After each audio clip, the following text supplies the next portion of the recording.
ছিল। সে রাতে মাধব ও গোপাল অরণ্যে প্রবেশ করল। চাঁদের আলো পাতলা কুয়াশাকে ছুঁয়েছিল।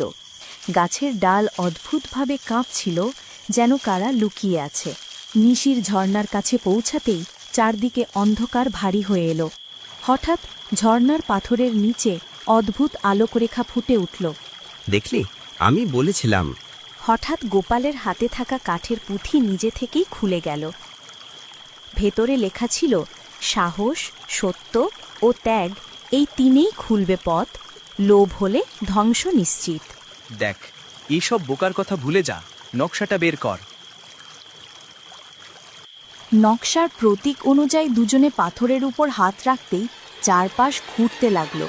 পাথর সরে গিয়ে এক গোপন সিঁড়ি দেখা গেল। নিচে ছিল অন্ধকার ঘর। সেখানে ছিল একটি তলোয়ার, একটি সোনার বাটি, একটি কাচের পাথর। দেয়ালে লেখা, সত্যিকারের ধন একটাই, ভুল নির্বাচন।